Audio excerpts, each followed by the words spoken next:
বিদ্যমান অস্ত্র ও প্রতিরক্ষা ব্যবস্থার আধুনিকায়ন, নতুন সরঞ্জাম সংযোজন, অভ্যন্তরীণ সক্ষমতা বৃদ্ধি এবং সেনাদের মনোবল শক্তিশালী করার মাধ্যমে সামগ্রিক প্রতিরক্ষা সক্ষমতা উন্নত করা হচ্ছে বলে জানিয়েছেন ইরানের সেনাবাহিনীর মুখপাত্র ব্রিগেডিয়ার জেনারেল মোহাম্মদ আকরাম মিনিয়া।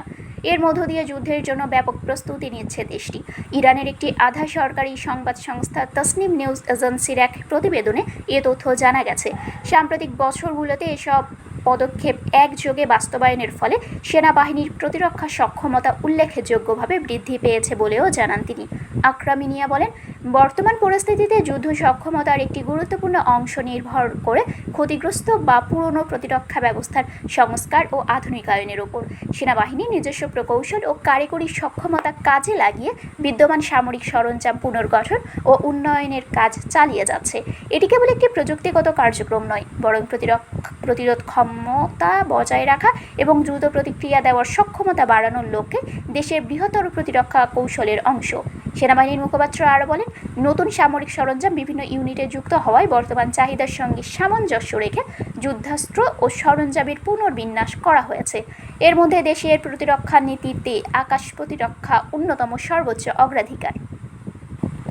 জটিল আঞ্চলিক নিরাপত্তা পরিস্থিতি এবং বহুমাত্রিক হুমকির প্রেক্ষাপটে দেশের আকাশসীমা ও গুরুত্বপূর্ণ অবকাঠামো রক্ষায় বিমান প্রতিরক্ষা ব্যবস্থার ভূমিকা অত্যন্ত গুরুত্বপূর্ণ। তিনি বলেন, সামরিক সক্ষমতা বৃদ্ধিতে সেনাদের মনোবল ও প্রেরণাও অত্যন্ত গুরুত্বপূর্ণ। তার মতে, অস্ত্র সরঞ্জাম গুরুত্বপূর্ণ হলেও একটি বাহিনীর প্রকৃত শক্তি নির্ভর করে সদস্যদের বিশ্বাস, শৃঙ্খলা, মানসিক প্রস্তুতি এবং দায়িত্ব পালনের দৃঢ় প্রত্যয়ের উপর।